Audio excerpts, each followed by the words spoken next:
إلى حضرة النبي مصطفى محمد صلى الله عليه وسلم وعلى آله وأصحابه وأزواجه وذرياته وأهل البيت أجمعين وخصوصا Syekh Syihabuddin Ahmad bin Hajar al-Asqalani wa khususan ila Syekh Muhammad Nawawi bin Umar al-Jawi. Al-Fatihah. A'udzu billahi minasy syaithanir rajim. Bismillahirrahmanirrahim. Alhamdulillahi rabbil alamin arrahmanir rahim maliki yaumiddin. Iyyaka na'budu wa iyyaka nasta'in ihdinas siratal mustaqim. Siratal ladzina an'amta 'alaihim ghairil maghdubi 'alaihim waladdallin. Amin. Bismillahirrahmanirrahim. Alhamdulillahi rabbil alamin. Allahumma shalli 'ala nabiyil hashimi Muhammad wa 'ala alihi wa sallim taslima. Allahumma arzuqna fahman nabiyyin wa hifzal mursalin wa ilhaman malaikatil muqarrabin bi rahmatika ya arhamar rahimin. Subhanaka la ilma lana illa ma 'allamtana innaka antal alimul hakim. Bismillahirrahmanirrahim. Al-maqalah as-sadisah ya. An Ali radhiyallahu anhu wa karama wajha.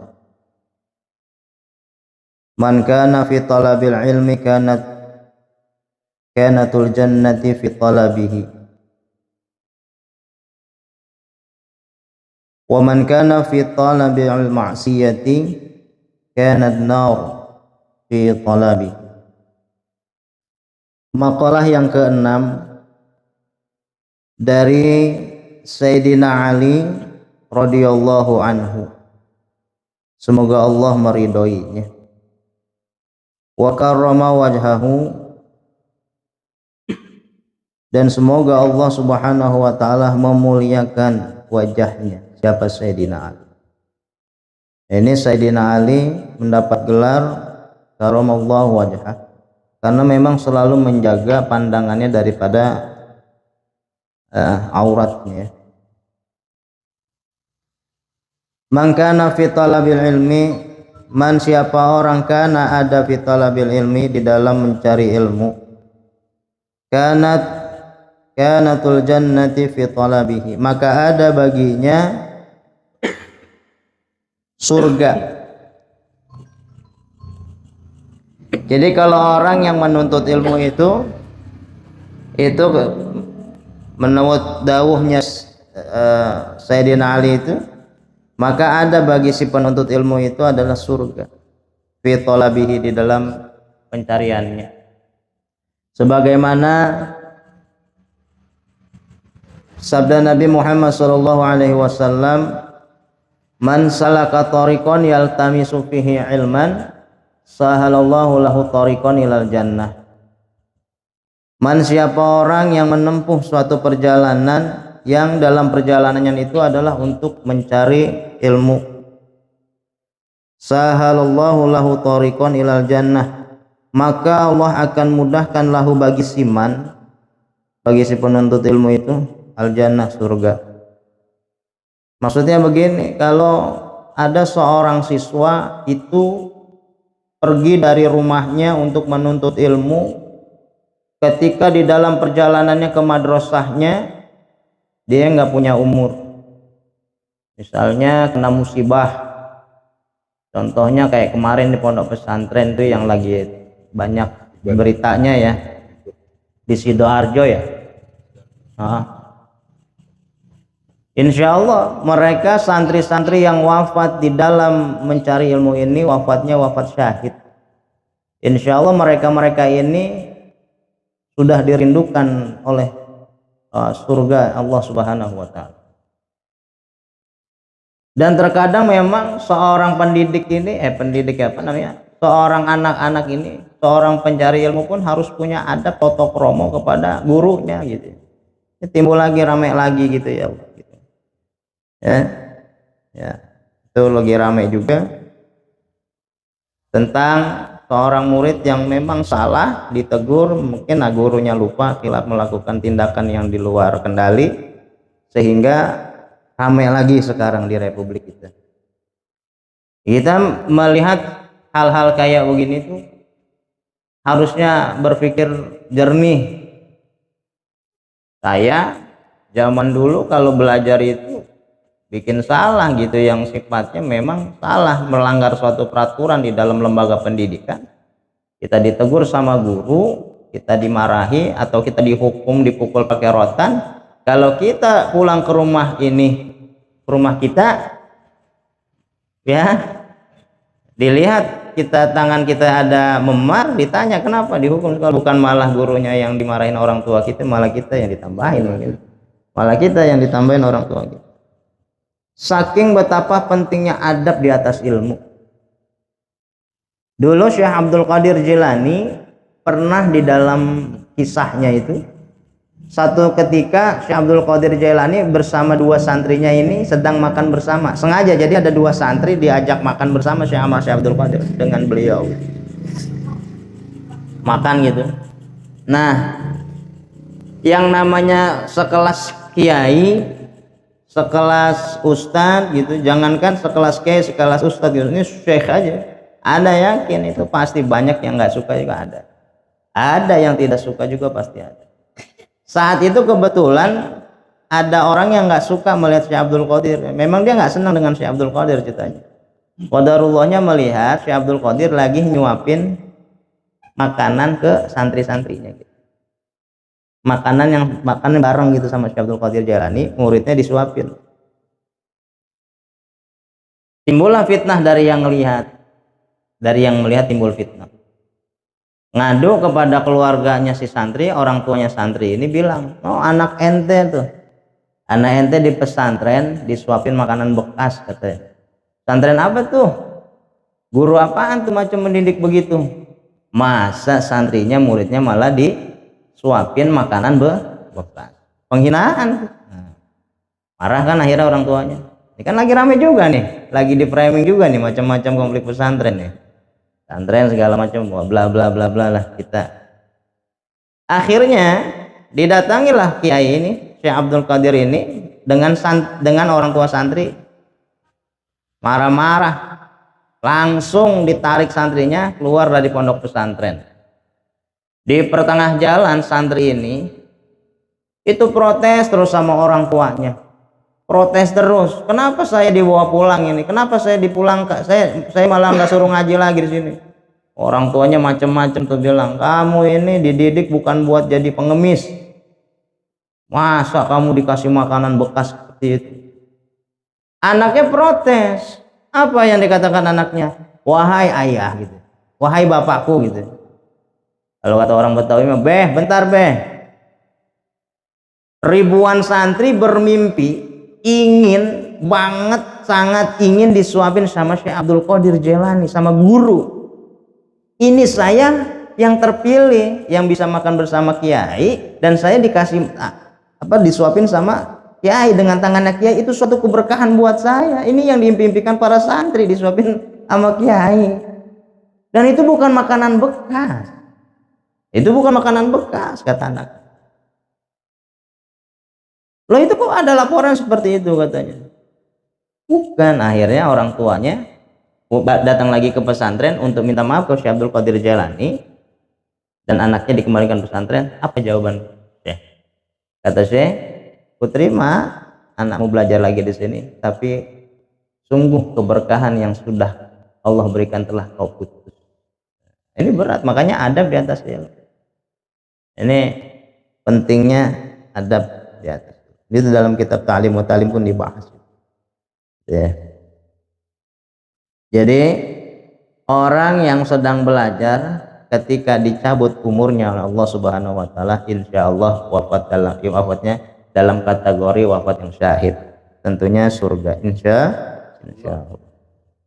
Wa man kana fi talabil ma'siyati kanatin nar fi talabihi, dan siapa orang yang mencari maksiat maka baginya ada itu neraka fi talabihi, dalam pencariannya. Ai man istaghala fi ilmin nafi, yang dimaksud mencari ilmu itu, disibukkannya ilmu itu fi ilmin nafi, yaitu di dalam ilmu yang bermanfaat.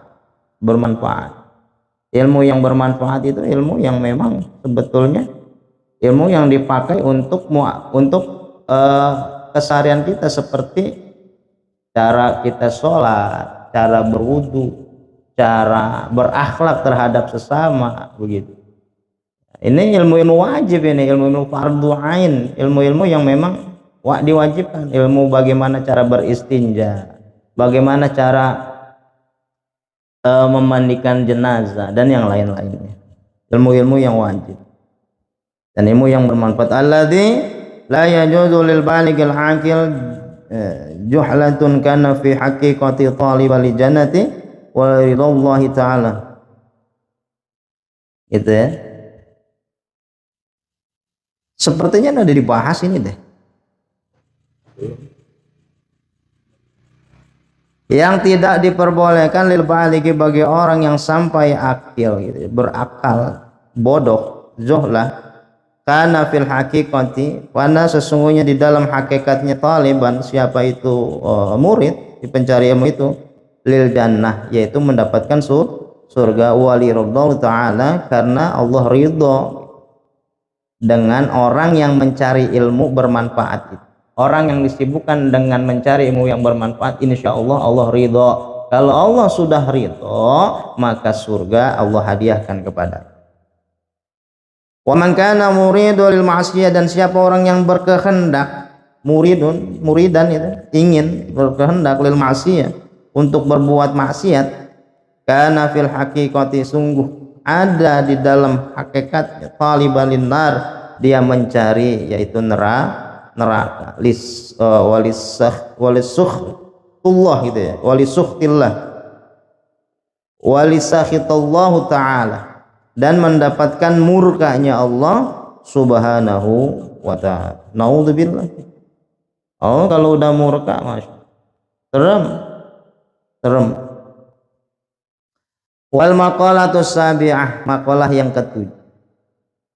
An Yahya bin Mu'adz, dari Yahya bin Mu'adz radhiyallahu anhu, semoga Allah meridhoi. Ma'asallaha karimun wala atharu dunya alal akhiratil hakimun. Ini daunnya ya, nasihat asar. An Yahya bin Mu'adz, dari Yahya bin Mu'adz, semoga radhiyallahu anhu, semoga Allah meridhoinya. Ma'asallahu karimun, tidaklah akan lakukan maksiat kepada Allah subhanahu wa ta'ala. Karimun, orang yang mulia. Orang yang mulia tidak akan berlaku maksiat kepada Allah subhanahu wa ta'ala. Maksudnya hamid dan fi'al, yaitu orang-orang yang perilakunya fi'al, perilakunya tuh hamidan, terpuji, ngomongnya bagus, akhlaknya bagus, pokoknya perilakunya, perangainya terpuji. Itulah kategori orang-orang yang karim, orang-orang yang mulia. Wa huwa may yukramu nafsahu, dan dia orang-orang yang memuliakan dirinya dengan takwa, dengan menjalankan perintah Allah subhanahu wa ta'ala, wintisalu awamirillah wajtinabu nawahi, menjalankan segala perintah Allah dan meninggalkan segala larangan Allah subhanahu wa ta'ala. Itu takwa namanya. Takwa, kalau istilah katanya itu takut ya. Takut. Kita betul-betul berusaha dengan sebaik mungkin untuk menghindari murkanya Allah subhanahu wa ta'ala. Wabil ihtirasi anil ma'asi, dan dengan kewaspadaan, ihtiras, menjaga. Kan haris itu kan security, keamanan. Ihtiras, menjaga atau menghindari atau waspada dari apa? Anil ma'asi, dari berbuat maksiat. Nah, itu orang-orang yang karim. Kira-kira udah ada belum diri kita itu? Nah, mudah-mudahan. Makanya Al-Quran itu mulia, karimun mulia itu ya, memang ya levelnya mulia, ala-ala gitu, level yang tinggi. Nah, kita kalau mau mendapatkan kategori karimun, orang yang mulia, ya tentunya diiringi dengan perangai kita yang hamid dan tadi yang terpuji, pemaaf. Kita bisa menjabarkan sendiri. Wala athara dunya 'alal akhiratil hakimun. Tidak mementingkan urusan dunia 'alal akhirati, atas akhirah. Siapa itu? Hakimun, orang yang bijak. Orang yang bijak itu adalah orang apa itu? La qadamaha wala fadhala. Tidak mendahulukan hak itu urusan dunia dan tidak mengutamakan urusan dunia. Yang lebih dipikirin adalah urusan akhirat. Itu orang yang hakimun, orang yang bijak. Ai musibun fi af'alihi. Maksudnya adalah musibu fi af'alihi, orang yang tepat, orang yang tidak meleset gitu ya di dalam perbuatannya. Orang hakimun tuh. Makanya kalau yang jadi orang hakim itu harus bijaksana, tepat dalam keputusannya, tidak mencela-mencela gara-gara sogokannya gitu. Gara-gara pengen menangin sesuatu. Makanya hakim itu disebut orang yang bijak itu ya begitu. Tepat musibun fi af'alihi. Tepat di dalam af'alnya, perbuatannya. Wa huwa may yamna'u nafsahu. Dialah orang-orang yang mencegah, yamna'u itu mencegah, nafsahu dirinya min mukhalafatil aqli salim. Min mukhalafati aqlihi salim. Dari keputusan atau perbedaan bola pikirnya, akal yang sehat. Jadi kalau dalam pikirannya sesuatu yang buruk, ya dia nggak mau kerjakan. Dia selalu bersandarkan kepada pola pikir yang sehat, yang salim. Itulah hakim, orang yang tepat, nggak gampang. Yang namanya kalau gini, saya orang hakim itu, tolong dong ini 1 M dah saya kasih gitu. Ini contohnya ya, 1 M saya kasih, tapi hukumannya yang tadinya seumur hidup jadi 5 tahun. Itu kan mengalahkan akal sehat kan. Yang dipakai apa di situ? Nafsunya. Akalnya dikalahkan oleh nafsunya. Nah, itu nggak bisa dikategorikan sebagai hakim. Wal maqalatu tsaminah. Makalah yang ke samin, yang ke 8. Anil A'mash, ismuhu Sulaiman bin Mahrani al-Kufi. Dari A'mash, ismuhu namanya Sulaiman bin Mahran al-Kufi. Radhiyallahu anhu, semoga Allah meridhoinya. Man kana ra'su malihi at-taqwa. Kalat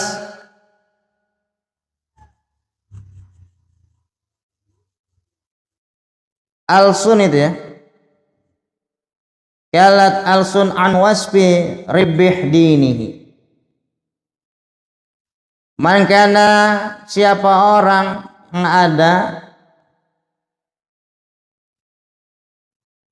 rasu malihi taqwa, yang mengutamakan modal utamanya di dalam malnya itu adalah takwa gitu ya. Kalat al-sunu, maka letih atau kaku ya, apa lisannya, an wasfi ribbih dinihi, dari menyebutkan keuntungan agamanya.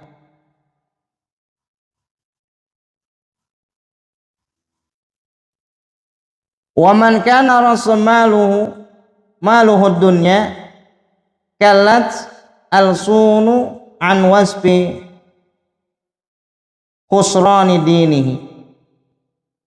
Nah sebaliknya, dan siapa orang yang modal utamanya ya, malihid dunya, tentang harta dunia gitu ya, kallat al-sunu, maka letih atau kaku lisannya, an wasfi khusrani dinihi, dari menyebutkan khusran itu kerugian agamanya.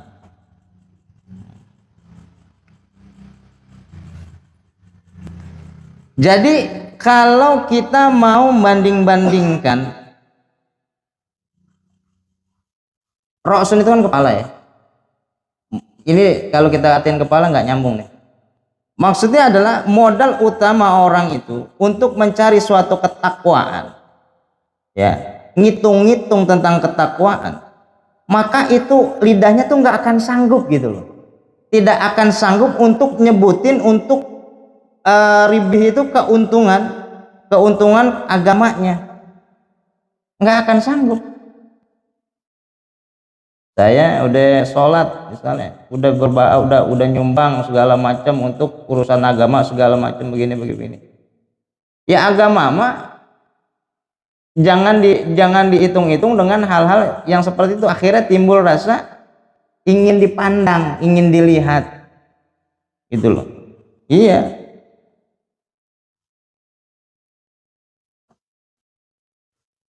Wasfi khusrani dinihi, sama dengan kerugian agamanya itu. Wal makna, maksudnya ini maknanya, man tamassaka ala taqwa, siapa orang yang berpegang atasnya itu takwa. Takwa itu bi imtitsali awamirillah, mengerjakan segala perintah Allah Ta'ala, wajtinabu al-ma'asi, dan meninggalkan maksiat. Jadi maksudnya orang-orang yang berpegang dengan jalan takwa gitu, mengerjakan kebajikan dan meninggalkan segala keburukan-keburukannya, bi'an asasal af'alihi, dengan asas-asas perbuatan, bimawafiqati syar'i, dengan kesepakatan syariat, falahu hasanatun kasiratun la tuhsa gitu ya, maka ada baginya itu kebaikan yang banyak yang tak terhitung.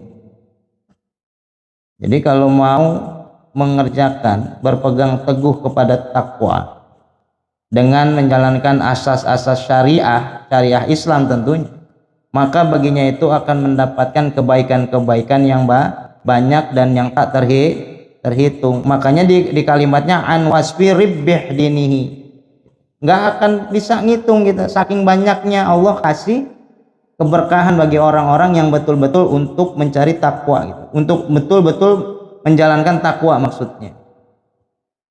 Wa man tamassaka ala umuri mukhalifatil lisyar'i, dan orang yang berpegang teguh gitu ala umuri mukhalafatin, atas perkara yang berbeda lisyar'i, syariat, walahu sayi'atun, maka baginya itu sayi'atun. Sayi'at itu apa? Keburukan katsiratun yang banyak. Ajiza, maka tidak mampu al-sun, lidahnya itu, an zikri, untuk menyebutkan dzalika bil adadi, hal tersebut dengan bilangan, dengan hitungan. Serem juga.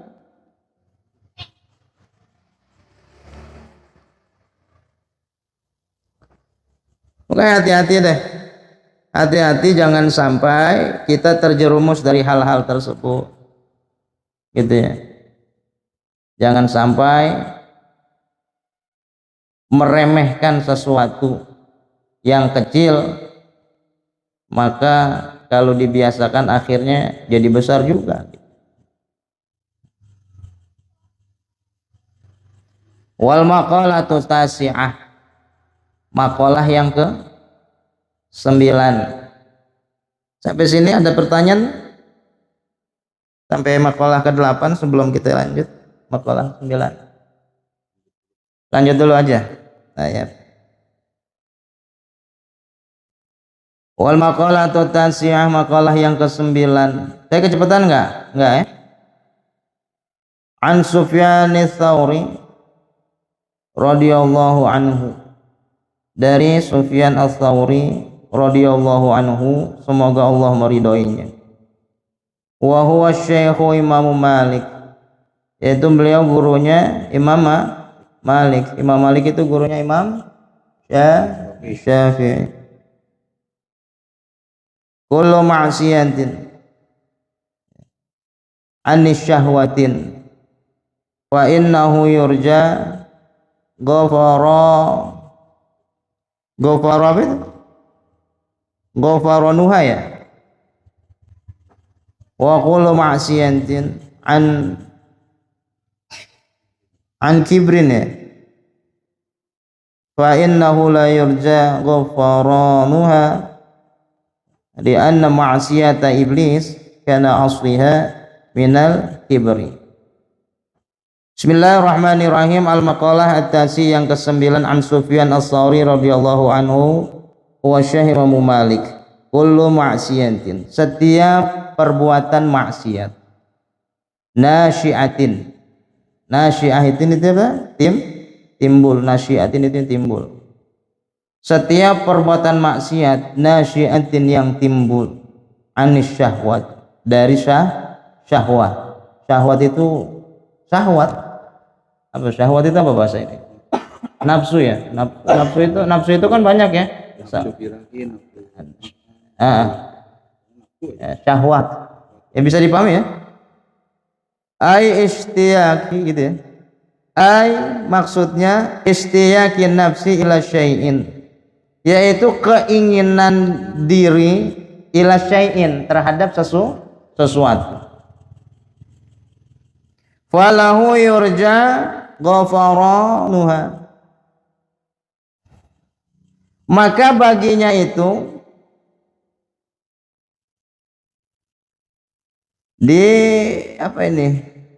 diharapkan gitu ya, mendapatkan ampunan gitu bagi si pelahaknya itu kembali kepada si maksiat, pelaku maksiat, ai al maksiyah gitu kan. Ghafaranuha ai al maksiyah, yaitu orang yang berbuat maksiat. Jadi maksudnya gini, orang yang berbuat maksiat, yang maksiatnya itu karena syahwatnya. Karena syahwatnya, contoh nih, ada ABG naik motor sama pacarnya, ya walaupun nggak boleh nih perkara ini, sebetulnya nggak boleh, walaupun mahrum ini ya, salam-salaman, lama-lama kebablasan misalnya. Habis itu misalnya apa, udah itu kebablasan, habis itu dia tobat, maka Allah ampuni, maka Allah ampuni karena syahwatnya, maka Allah ampuni ketika dia masih mau bertobat gitu ya. Ya kalau mau cari contoh lain mangga, yang penting anis syahwat, istiyaqin nafsi ila syai'in, keinginan sesuatu, keinginan diri ila syai'in, terhadap sesuatu, yaitu wa kullu maksiat, dan setiap maksiat, nasya'tu 'anil kibrin, yang timbul dari sombong, ai da'wal fadli ya, maksudnya adalah dakwah itu aku gitu, al fadli itu aku yang lebih afdol, lebih keren, lebih utama, lebih wah dari yang lain gitu perbuatannya. Ya maksudnya kan apa itu, sombong kan, sombong. Wa innahu la yurja ghufranaha, maka dia siapa man tadi yang maksiatnya itu dengan kesombongan, dengan cara sombong, aku tidak mendapatkan ampunannya Allah Subhanahu wa taala. Kenapa? Li'anna ma'siyata iblis, karena maksiatnya si iblis itu kana asliha minal kibri, aslinya itu dari sombong. Kana asliha ayil maksiat, maksiatnya siapa si iblis, minal kibri, dari sifat sombongnya dia si iblis itu. Yaz'umu annahu khairum min sayyidina Adam. Iblis mengklaim dirinya lebih mulia, khairu, lebih baik daripada tuan tuan Sayyid ya. Sayyid ini kan tuannya itu Nabi Adam alaihi salam. Itu cerita yang ketika disuruh sujud nolak kan. Makanya Nabi Muhammad SAW itu menyampaikan la yadkhulul jannah man kana fi qalbi misqala man kana fi qalbi misqala la yadkhulul jannah man kana fi qalbi misqala apa sih? Maka la yadkhulul jannah man kana fi qalbihi misqala min kibrin. Itu kalau nggak salah, coba cari-cari lagi, lupa. Tidak akan masuk surga orang yang ada di hatinya man kana fi qalbihi misqala apa? Zaratin min kibrin ya. Gitu ya. Anda sering menyampaikan tapi lupa itu hadis itu tiba-tiba. Allah astagfirullah. Tidak akan masuk surga manusia yang ada di hatinya itu punya sifat sombong walaupun sekecil biji jaroh itu. Biji jaroh itu seperti partikel atom. Atom itu kan kalau dilihat dari mikroskop itu kan kecil banget itu. Jadi walaupun kecil sekali, itu sifat sombong ada di dalam hati manusia. Jangankan melihat surga, mencium baunya surga aja enggak. Hati-hati nih. Sombong itu Fir'aun, sombong itu Qarun, sombong itu kaum Ad, kaum Samud. Orang-orang sombong itu orang-orang yang tidak mau mendengar nasihat atau ajakan para nabinya, merasa dirinya sudah besar, merasa orang lain bisa disuruh-suruh, merasa orang lain bisa ditindak dengan telunjuknya, merasa orang lain bisa digeser dengan telunjuknya, merasa bisa bayar orang lain. Itu tuh sombong. Aku, makanya sombong itu aku. Inna ummahatul khotaya, sesungguhnya induk daripada kehancuran itu salatun, ada 3. Yang pertama adalah al-kibru, sombong. Ya, sombong itu apa? Batarul haq wa ghamtun nas. Orang sombong itu batarul haq, menutup kebenaran. Coba aja sekali-kali nasehatin orang sombong, sok mangga, bisa apa enggak? Kagak bakalan dah. Sombong dinasehatin, coba galakan dia di jalanan. Coba nih di jalanan dah, di jalanan kita namanya di jalanan kan wajar yang namanya senggol motor nggak sengaja. Dia mentang-mentang pakai mobil, kita pakai motor, galakan siapa coba? Mangga. Dua-duanya galak, tapi kan kadang-kadang biasanya arogansinya keluar, sifat sombongnya keluar. Nah itu akhirnya ribut segala macam-macam tuh. Egonya yang dibesar-besar, merasa besar dengan pakaiannya, merasa besar dengan kendaraannya, merasa besar dengan jabatannya, sehingga dia lupa kalau ada yang maha besar, sehingga dia lupa kalau yang membesarkan dia adalah yang maha besar, sehingga dia lupa apa yang dititipkan pada dirinya adalah titipan yang maha besar. Ngeri itu.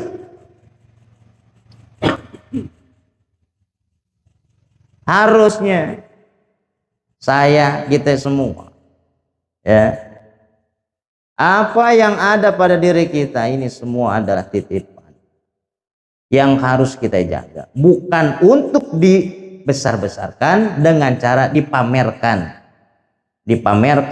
di aku si Fulan ini kalau bukan saya yang mensekolahkan, kalau bukan saya yang bantu dulu ini saya pungut dari jalanan, nggak jadi orang dia, nggak tahu jadi apa nih kalau nggak jadi orang. Allah. Sombong itu kadang-kadang lucunya gini, ada orang nggak sombong tapi kalau ngomong aneh mah nggak mau sombong nih, merendah untuk meninggi. Aneh mah bukan sombong, tapi aneh mah pengen cerita nih. Kadang-kadang dengan kata-kata tahadus bin nikmah ini, yaitu buat ngerem diri sebenarnya. Nggak apa-apa, tapi kadang-kadang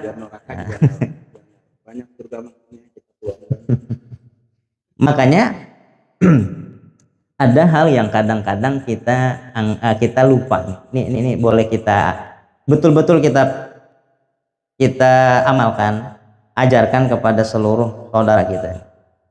Ada satu buah hal yang sebetulnya itu arahnya akan naik ke level sombong. Apa itu? Ujub.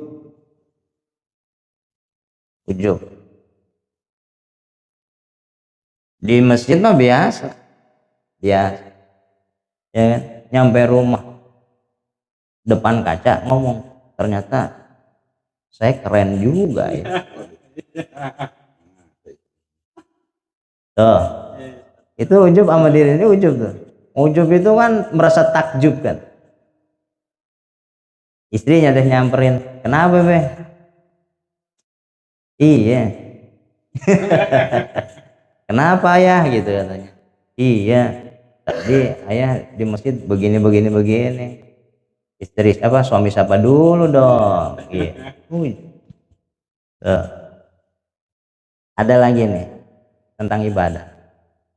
Pulang sholat subuh, ngelihat orang lain berangkat kerja,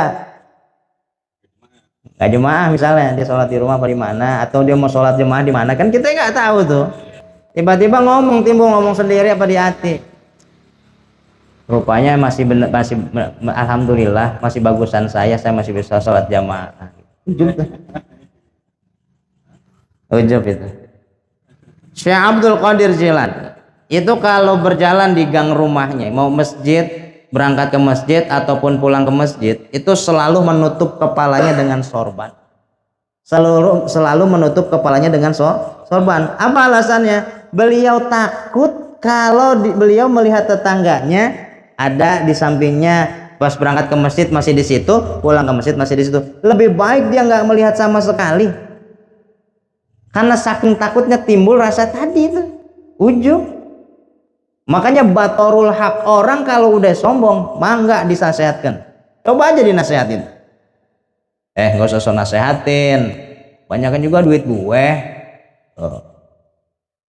Dan ini nggak usah ngomong mulu nih, 5 juta aman tuh, sama duit yang berbicara. Iya kan? Batorul hak wa gomtunas itu adalah memandang kecil, memandang remeh orang lain. Bahaya nih, naik mobil bagusan dikit, ya kan? Main selap selip, giliran diklakson galakan dia. Nggak tahu nih mobil mahal, gitu kan? Nggak tahu saya bawa bos siapa nih, ini bos Antam saya bawa.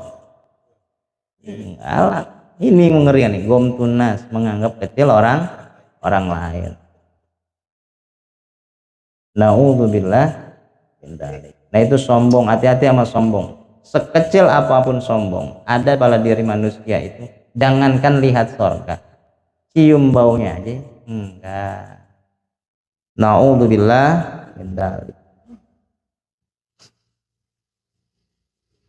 Dan sombong itu adalah perkara najis. Nah ini udah naik lagi nih, najis. Sekarang begini, najis itu secara fikih terbagi menjadi berapa ya? 3. Sepakat ya? Najis yang paling rendah. Masa najis paling rendah itu najis yang mukhafafah. Makanya khafif itu kan bahasa Arab artinya ringan kan. Najis yang ringan. Najis yang ringan itu mukhafafah sebutannya. Biasanya najis yang mukhafafah ini adalah najis bayi yang kencing bayi yang masih minum ASI ibunya. Tapi kalau ada orang minum ASI ibunya, tapi kalau nih anak udah makan jengkol, udah makan pete, walaupun masih bayi, belum tamyiz, najisnya ya udah bukan najis mukhafafah lagi, naik level, najisnya mutawasit, tengah-tengah. Habis itu ada najis yang berat namanya mughalazah. Najis yang didapati dari anjing dan dari khinzir auratun. Khinzir itu babi yang putih, rotun itu babi hutan. Dari binatang itu. Yang tata caranya itu ada di fikih. Bagaimana nanti mangga silakan dibuka kembali fikih. Cara basuhnya. Cara fikih. Tapi ada najis, kalau mughalazah najis babi atau anjing dengan 7 kali basuhan dengan berbagai macam cara, itu kan hilang najisnya. Tapi ada najis yang walaupun dengan 7 samudra dipoles, kalau dia nggak bertobat kepada Allah Subhanahu wa taala dengan tobatan nasuha, maka dia ini akan menjadi orang yang paling najis seumur hidup, menjadi orang yang paling jelek seumur hidup adalah najis sombong. Hati-hati itu. Hati-hati ya. Nauzubillah min dzalik. Mudah-mudahan kita dijauhkan dari sifat itu. Karena hancur sudah kalau itu dipelihara mah. Bismillahirrahmanirrahim. Wali'ana zallah, karena zallata kesalahan Sayyidina Adam, Nabi Adam alaihissalam, karena asluha minasyahwati, karena kesalahan Nabi Adam alaihissalam ketika berbuat maksiat itu bukan karena sombong, karena syahwatnya. Bisa babi istiyakihi, dengan sebab istiyakihi mencicipi ila zauqi samarati syajarati syahwa, yaitu mencicipi sebuah tumbuhan yang ada di surga ya, namanya samarati syajarah, yaitu yang kita tahu itu sebagai namanya pohon khuldi. Jadi itu bukan karena sombong Nabi Adam itu, karena syahwatnya. Oleh karenanya melakukan maksiat dengan cara ditimbulkan oleh syahwat itu masih bisa diampuni Allah Subhanahu wa taala. Tapi kalau melakukan maksiat dengan bermodalkan sombong, maka tidak mendapatkan ampunan dari Allah Subhanahu wa taala. Karena sombong itu sifat aslinya si iblis. Nauzubillah min dalik. Ya udah, berarti kalau ada orang sombong berarti dia saudaranya iblis. Syajarati syahwati muntaha anha, ya, pohon syahwat muntaha anha, yang dilarang Allah Subhanahu wa taala. Pohon yang dilarang untuk dimakan itu pohon ujian, namanya buah khuldi, yang dimakan sama Sayyidina Adam alaihissalam dan Siti Hawa. Kalau Nabi Adam jadinya zakun, Hawa jadinya kedua saudara ya. Gitu. Tapi banyak hikmah di situ. Coba kalau kayak nggak ada begitu, kayaknya mah Pak Rahmat kagak mau nikah kayaknya. Mending lihat kucing, ada 7 apa 4 itu kucing. Allahu Akbar, Allah. Gitu ya. Bersyukur juga atas itu. Ya kebayang kalau nggak ada bagaimana itu. Terus apa udah ini? 16 menit lagi. Bismillahirrahmanirrahim. Al-maqalatul asyirah. Maqalah yang ke-10. Anil ba'di zuhudi, dari sebagian ahli-ahli zuhud. wa humul ladzina ihtaqaru dunya wa lam yubalu biha bal akhadhu minha qadra daruratihim. Siapa ahli zuhud ini adalah mereka alladzi ihtaqaru ad-dunya, orang-orang yang meremehkan urusan dunia, orang-orang zuhud tuh. Ya kalau dulu zaman mondok mah kalau ke masjid nyeker dibilangnya ane mah zuhud.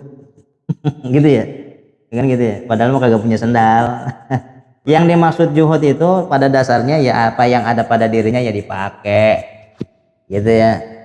Bukan mentang-mentang pengen dibilang ahli zuhud, saban hari nyeker mulu kayak di Baduy gitu. Zuhud gitu, pengen dibilang zuhud ya begitu be. Di zaman mondok kan bisa banget santri begitu, sendal kemana zuhud padahal mah emang sendalnya kagak punya. Walam yubalu biha, dan tidak peduli siapa biha orang-orang zuhud itu, bal akhadu, akan tetapi mereka mengambil minha daripada qadra, sebatasnya aja, cuman ngambil sebatas yang perluan darurotihim ya, darurotihim. Dia ngambil sesuatu yang cukup ketika memang kebutuhan dia aja, enggak lebaran baju sampai 5 setel. Ya bener itu.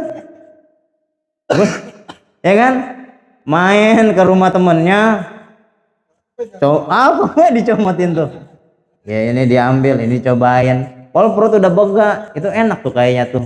Nah, ini bukan zuhud itu mah. Orang zuhud itu menga'akhadhu min qadra daruratihim, ngambil sesuatu ya apa daripada kebutuhan hidup dunianya, itu hanya sebatas yang mereka butuhkan aja. Orang zuhud tuh, orang zuhud bukan zuhud, itu memang kagak ada lagi. Allah.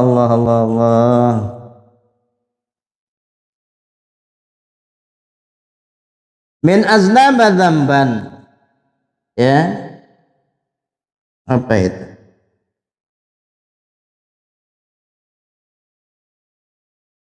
Oh itu bukan min, itu man ya.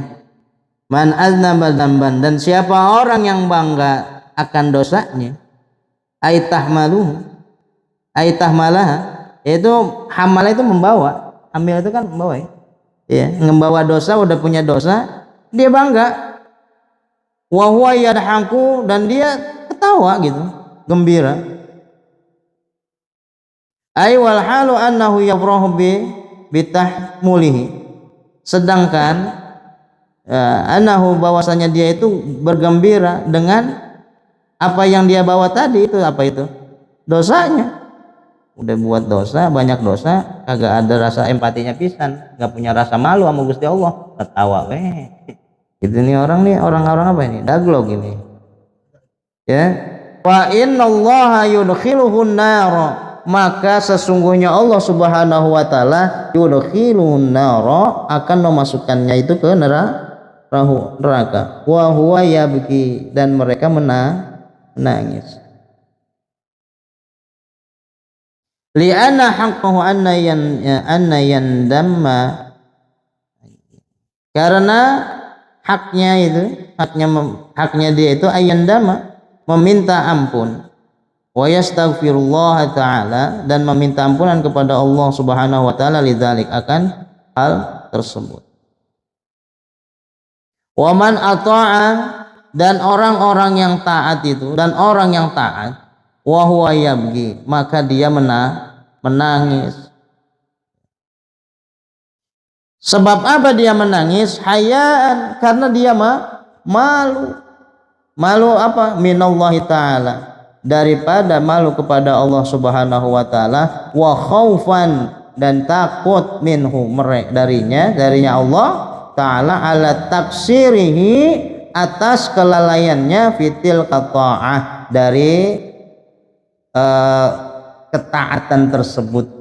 Jadi sebaliknya, orang yang bertakwa kepada Allah, orang yang taat kepada Allah itu lebih sering muhasabah, lebih sering nangis gitu, lebih sering nangis muhasabah karena dia malu kepada Allah Subhanahu wa taala, dia takut kepada Allah Subhanahu wa taala, takut menjadi orang yang taksiri, menjadi orang yang lalai.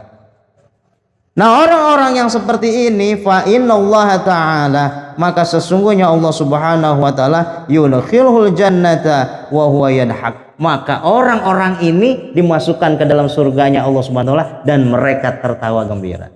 Yang malah sebaliknya, orang yang ketawa karena dosanya, orang yang bergembira, orang yang lalai, orang yang lupa karena padahal dia banyak dosanya, maka jangan harap dia bisa masuk surganya Allah Subhanahu wa taala. Justru mereka itu akan menangis senangis-nangisnya di dalam nerakanya Allah. Tapi sebaliknya, orang yang ingat, orang yang rasa malu kepada Allah, malu udah dikasih banyak rezeki, malu udah dikasih umur panjang, malu hari ini masih bisa bernapas, malu sampai sekarang saya nggak sholat, malu sampai sekarang saya masih maksiat. Malu ka Gusti Allah Subhanahu wa taala. Orang-orang yang banyak menangis, orang banyak muhasabah diri, ya Allah, umur udah 50 tahun. Ya Rob, umur udah 40 tahun. Ya Rob, umur udah senja ini, ya Rob, ternyata kemarin-kemarin aja saya, ya Allah, saya jauh padamu, ya Allah. Itu. Ya. Mudah-mudahan kita termasuk orang-orang yang senantiasa selalu ingat bersandarkan diri kita kepada Allah Subhanahu wa taala, sehingga kita malu kepada Allah Subhanahu wa taala, kita nangis banyak rezekinya Allah Subhanahu wa taala tapi kita masih banyak mengeluh. Itu ya. Bismillahirrahmanirrahim. Ayyafruhu, itu goyatan atau gobatan itu? Goyah ya. Ayyafruhu ghayatal farahi li husuli matlubihi gitu ya, wa huwa afullahu ta'ala ya. Maksudnya adalah mereka berbahagia ghayatal farahi, dengan sangat, goyah itu sangat ya, sangat bahagia, sangat bergembira, li husuli matlubihi, dengan hasil pencapaiannya gitu ya, wa huwa afallahu ta'ala, maka mereka mendapatkan ampunan Allah Subhanahu wa ta'ala.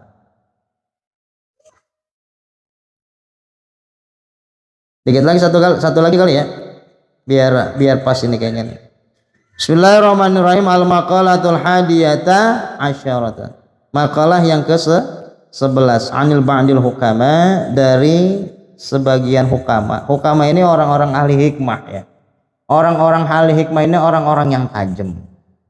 Ya, lu udah ngomong tajam orang hikmah. Orang-orang ahli hikmah ini orang-orang yang tajam. Ay al-auliya, yaitu penolong. Ya. Penolong. Orang-orang yang ma'rif. Orang-orang yang memang dekat pada Allah Subhanahu wa taala. Ini levelnya sudah menjadi wali. La tahqaru dzunubu shighar, jangan meremehkan dosa-dosa kecil. Ai la ta'udduha shigharan, maksudnya jangan dianggap kecil. Apa? Dosa-dosa. Wa innaha, karena sesungguhnya dosa-dosa kecil itu tatasya'bu min hadzunubu al-kibar, akan membuat dosa-dosa besar. Jadi kalau berbuat dosa, jangan berpikir ini mah dosa kecil, tenang aja. Padahal kalau kita numpukin pasir satu skop satu hari, lama-lama banyak nggak tuh? Banyak tuh pasir, numpuk tuh pasir. Dosa pun seperti itu. Setiap hari dilakukan kecil, maka akan banyak pula. Wa aidon juga rubama kadang-kadang yakunu ghadaballahu taala fitil kasigor, kadang-kadang Allah berada ya di level marahnya Allah gitu, fitil kasigor, dalam kondisi orang sedang berbuat dosa kecil. Contohnya begini.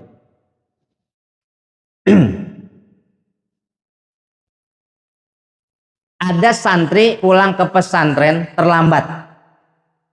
Ada santri pulang ke pondok pesantren terlambat. Harusnya pulangnya ba'da zuhur, dia setelah maghrib, pada maghrib baru nyampe pondok. Datanglah nemuin Pak Kiainya, tapi kondisi Pak Kiai itu sedang lagi marah-marah sama santri-santri yang berbuat kesalahan, ngerokok, berantem, bolos, ngerusak fasilitas pondok. Pokoknya permasalahan-permasalahan yang levelnya lebih parah daripada yang santri terlambat. Datang nih santri yang terlambat, Pak Yai, maaf saya terlambat. Datangnya harusnya pada zuhur, tapi baru maghrib saya baru datang karena kondisi jalanan tadi itu macet, nunggu kendaraan yang nggak ada. Karena kondisi Pak Kiainya lagi marah, godom, kira-kira kena semprot nggak nih anak?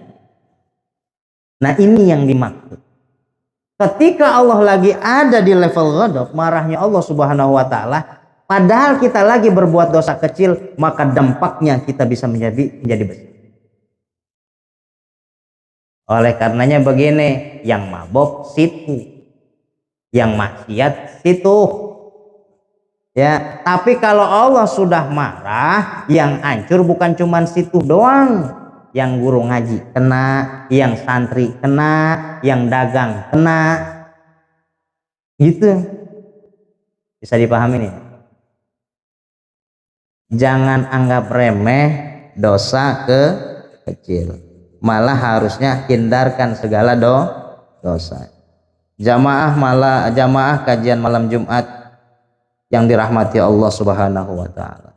Yang pertama, sebelum kita tutup, kita harus peduli sama diri kita, sama keluarga kita, sama sahabat-sahabat kita semuanya, untuk senantiasa saling nasihat menasehati di dalam kebaikan, gitu ya. Kemudian selalu ingat diri kalau kita semua di sini adalah makhluknya Allah yang nggak bisa apa-apa. Dari kita lahir aja kita nggak bisa apa-apa kan. Ada orang bayi lahir langsung bisa ngopi? Nggak ada. Bahkan kita jadi mayit aja kita masih minta tolong orang, diwuduin, dimandiin. Bayangkan kalau nggak dibantuin orang, jadi bangkai, dimakanin binatang, kayak apa itu, busuk. Secara logika siapa sih yang mau megang orang udah mati, ya kan? Bau. Orang meninggal walaupun baru zaman aja kan udah bau. Perutnya dipegang, diangkat, yang bawah keluar, ya kan? Isi perut kotorannya maksudnya. Terkadang kita juga nggak tahu orang itu ada penyakit apa segala macam. Makanya kita ini nggak bisa apa-apa. Saya pun sama di sini pun, kalau bukan izin Allah segala macam, nggak kebuka ini kajian-kajian seperti ini. Kajian Nashihul Bat ini adalah kajian untuk mecut kita, untuk ngepres kita, bahwasannya bikin kita sadar gitu. Makanya nasihat hamba gitu. Selanjutnya yang ketiga adalah mudah-mudahan kita bisa peduli juga, bisa ngejaga diri kita daripada perbuatan dosa. Jangan meremehkan gitu. Jangan ngeremehkan mentang-mentang dosa kecil, cobain lagi.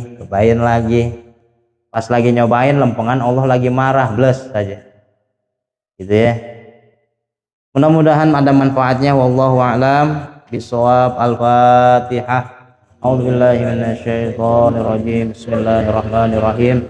Alhamdulillahirabbil alamin arrahmanir rahim maliki yaumiddin. Iyyaka na'budu wa iyyaka nasta'in. Ihdinas siratal mustaqim. Siratal ladzina an'amta 'alaihim ghairil maghdubi 'alaihim waladdallin. Amin.